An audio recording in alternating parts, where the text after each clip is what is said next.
Okay. Next, the approval of minutes of February 21st, 2024. Motion, seconded, discussion. Hearing none, all those in favor signify by saying aye. Aye. Opposed, guys have it. And just to back up for a second, and I apologize, I'd like to welcome our new legal counsel, Joe Rodeo. Who, Love the name. Thank you. For a lawyer, that's great. Not my first rodeo. you know, and we look forward to working with you in the future. Appreciate it. It's mutual. Thank you. Great. Next is discussion of contract 15-12 toll collection system extension. Kate? We're requesting that the board extend our current contract 15-12 with CAPS Trafficom for an additional 5 months to August 31st, 2024. Our current contract expires March 31st, 2024. Amovis is our new lane provider. They came on site on Monday, March 11th, along with our consultant, Stantec, to discuss the new gantry installation and our existing toll plaza demolition deadline of mid-September 2024. Amovis is going to be installing some of the equipment prior to the testing, while the civil work still has lane closures up on Structure E. Amovis will be able to meet the deadline of September, and the extension of this current contract will allow the two gantries to collect data at the same time to compare the integrity of the new system to the existing system, which is highly recommended by Stantec. The CAPS maintenance amount that's listed, the $15,511.49, is the same amount that we're paying with them currently to extend it. That's per month, right? That's Per just month, not the yes, total, right? sorry. It's the same amount that we're paying currently. Yeah. Other questions? Hearing none, do I have a motion? Motion by Darrell, seconded by Karen and Peter. Discussion, hearing none, all those in favor signify by saying aye. Aye. Opposed, the ayes have it. Thank you. Next is the discussion regarding design and bid phase service task order for the Mount Hope Bridge rubberized asphalt chip seal. Sure, I'll take that one. So as you recall, at the February board meeting, we all decided to pursue rubberized asphalt chip seal treatment for the entire bridge deck surface area on Mount Hope Bridge. WSP, which is one of Rick on-call technical services consultants, has been involved in the design and implementation of the past chip seal treatments on the bridge. So we decided to ask them for a task order and fee proposal for the design and bid phase services. WSP submitted a proposal in the amount not to exceed $65,806.77. We've reviewed the proposal, find it reasonable given the nature of the work, and we're recommending approval of the task order in the amount not to exceed $65,806.77. Questions? Just a comment, I've been in favor of this for some time, as you know, but I think just to help the rest of the board, we had spoken about also to avoid traffic issues. Yes. Maybe doing the work at night, and I think you plan on doing it, designing it so it can be done at night. Yeah. And it's only either 1 or 2 days also, so this is not a big disruptive thing, but the benefit is tremendous. Real good benefit, good payback. And how long does this usually, last? If you have a good subsurface, it'll last a longer amount of time. Our 4 or 5 subsurface years, 4 or 5 years? Yeah, I mean, our subsurface is not great, so but I expressed my, Right. there's some downs to it, but I think the pluses outweigh the cons on this one. There'll be some areas we'll still have to go out and make repairs to, but it will smooth out the bridge deck for the vast majority of it. And you feel confident it'll last until the deck is ready to be? It'll certainly put the deck in a more rideable condition than it is now for several years. And I think what Jim is talking about, until we're ready to Right, replace until it. we're ready to do Yes. the deck project. Yeah, I think so. Yeah, Exactly. It's our best option without spending a lot of money, The alternative to make deck repairs doesn't improve the rideability and it's very costly. Okay. Yes, So- 'cause the other way it would have been is if we put brand new patches in and paid for all of that, and then 2 or 3 years from now, take those same patches out. Right. Spend $1.5 million to put new patches in, and then take them out a year and a half or 2 later. And this when, is when is it scheduled for the deck to be complete? It's currently in the capital plan for 2026. However, as I mentioned last time, some of that will depend on what the bids come out as for the dehumidification project when we bid that this summer. If the bids come in high, it may push the deck out a little bit because of the financing. If we get favorable bids, then there's a possibility we can keep it, right where it is. So, just a question as far as the timing of when you expect to do the chip seal. I saw you had a short design schedule. yeah, When do you think the work might be done? probably late summer, early fall. Okay. Yeah. On going back to the deck project, just as a note, and I'm sure Jeff will touch on it, but we just submitted another grant application yesterday, which does include the deck in the application, so there's always the chance that we get federal funding for the deck part as well, which currently we don't have. So, Great. Thank you. We have a motion, we have seconded discussion. Hearing none, all those in favor signify by saying aye. Aye. Opposed, the ayes have it. Thank you very much. sure. Next is selection of program manager for the Newport Pell Infra Grant Project. Yeah, I'll take this one. So this is just a discussion item. We felt it was worthy to discuss with the board. In November, we solicited proposals for a program manager to assist the RATBA staff in the management of the infra grant projects. The use of this PM was approved by Federal Highway, which is the funding source for the infra grant. So we issued the RFP to Federal Highway for the review. They approved it. We put it out on the street. On January 16th, we received proposals from HDR, two proposals, one from HDR and one from a team called Patrick AI. Patrick and AI are two companies, but they teamed up together. Our selection committee reviewed each proposal and decided to interview both teams. The interviews were held in person on February 12th and 14th. After the interviews, we then scored each proposer based on the selection criteria included in the RFP, which is part of your backup for the board package, so you can see what the qualifications were. The result was the selection of HDR as the most qualified firm. We requested HDR to prepare a task order and fee for several initial tasks in order to get them on board rapidly so they can participate with us in the selection of the consultants for the design project. So we have three main design projects included in the same RFP. Our idea is let's get HDR in and involved in everything from the get-go. I want their input on who we select for the design moving forward. They'll also be reviewing bridge plans, similar former design project plans, such as the last deck project we did, so they can get familiar with what we did in the past. They'll be reviewing the grant agreement, so they can get familiar with all the requirements of the grant agreement. These will all be part of their initial tasks, and the idea is while they're starting to get working on this so that we can proceed with this project, we'll start negotiating a bigger task order with them that will bring them into, further into the project.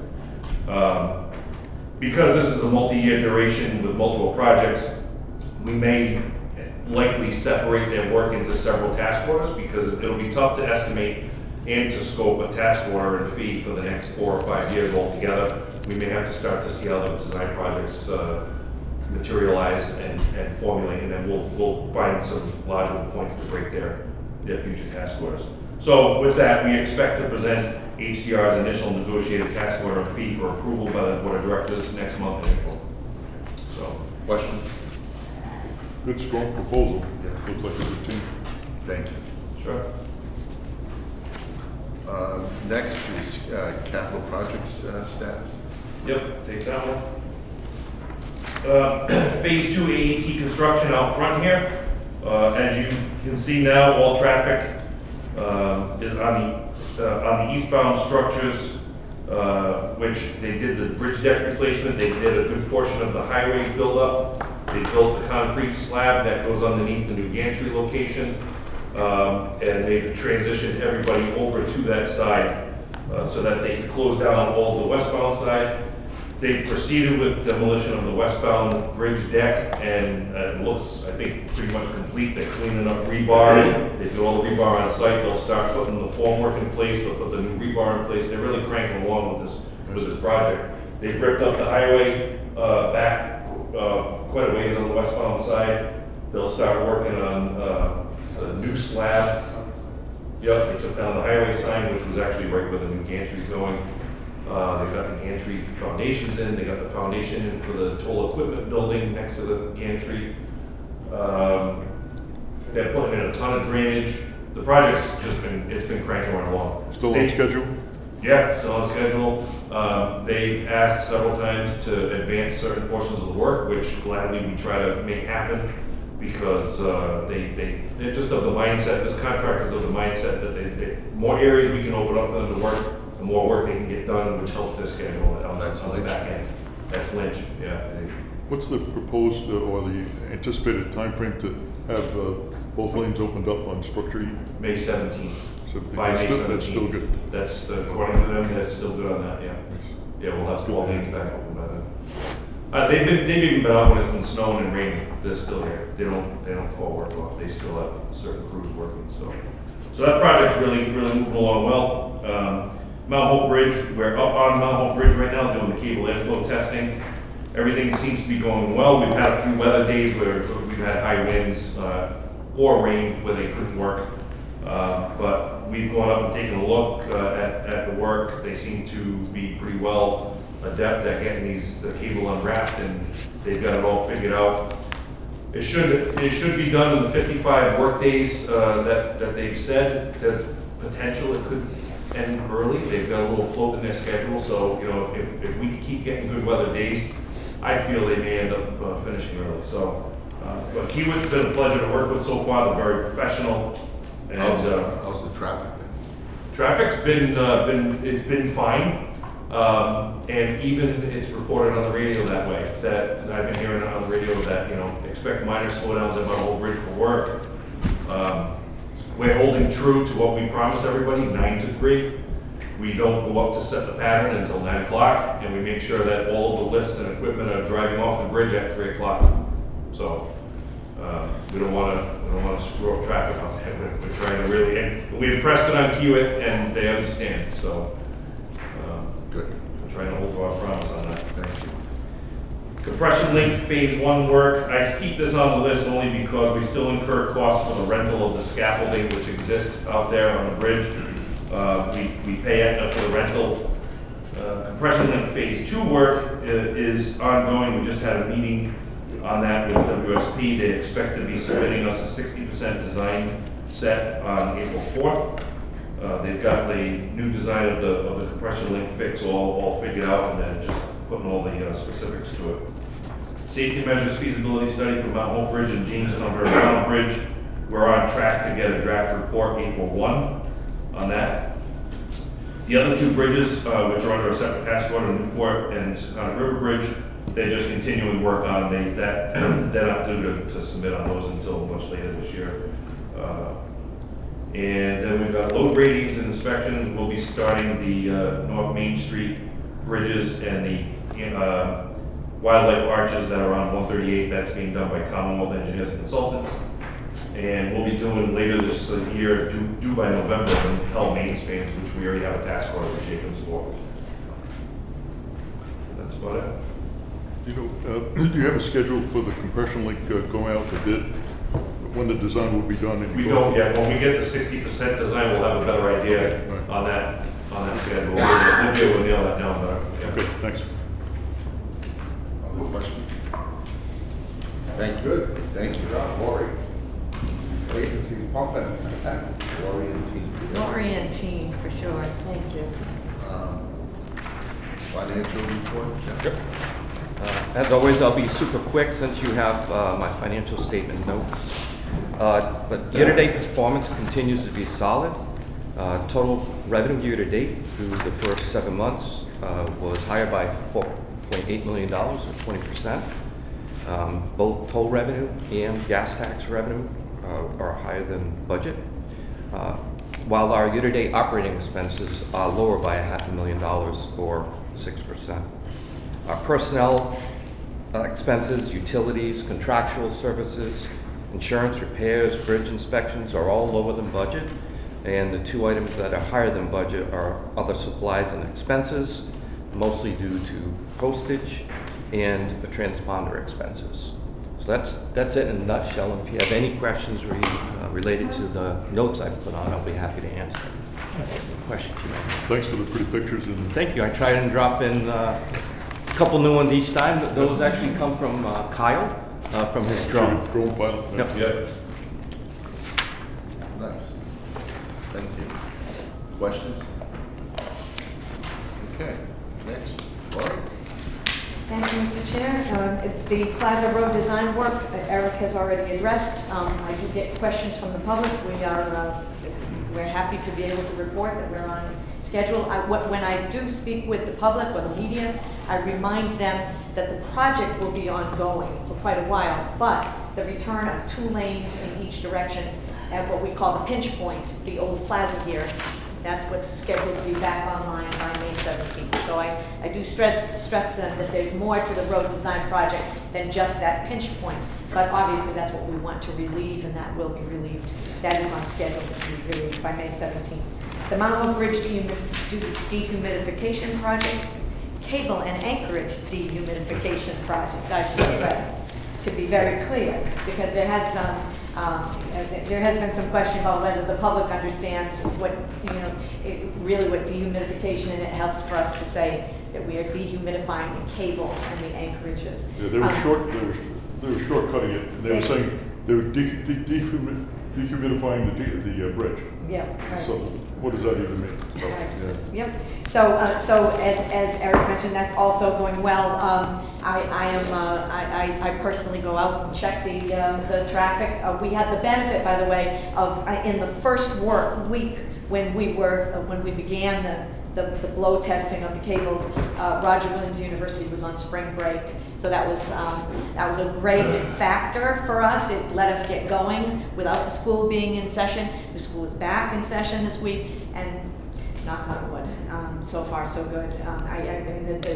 The times I have come over and I've been the caboose on the direction of traffic that's crossing. So I even stopped twice, once at the back and then again at the beginning of and still made it over in 5 minutes. I mean, it's really it's going smoothly, so that's a great thing.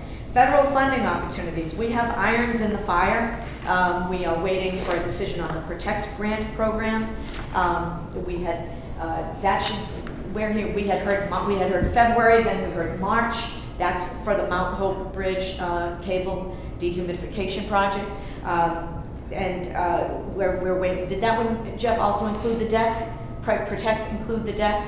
Or just? I just sought money for the dehumidification Just because we didn't dehumidification. think the deck would play well. Right. And the We grant. are, in these federal funding opportunities, we're running up against the clock because the federal government will not reimburse anything that's already been spent. So we've had to move forward with the dehumidification. We've been screaming to anyone that will listen for years now that dehumidification project has to go forward in order for us not to have to go to a more drastic remedy for the cables and the anchorages. So we had to move forward. So as time goes on, we are less, we have fewer opportunities because we've already spent money. So, but we do have the Protect Grant pending. We now also have a small bridge investment program grant pending, which the governor's office, we are very grateful that they worked with us, gave us a grant writer. We strengthened the portions of our grant submissions that had been identified as not being as strong as they should be or could be in other grant proposals. So we've done all that, and now we cross our fingers and hope. But while we cross our fingers and hope, luck is nice, but hard work is better and planning is better. So we have, Jeff, who instituted the correlation between a plan of finance and a capital plan, and we have proceeded and just, we know what we need to do and where we'll get our money to do it, and we've made different assumptions that we get no money, that we get some money, that we get all the money we ever wanted, all of that. And that leads me into Fitch, which is right now reviewing our toll revenue bonds.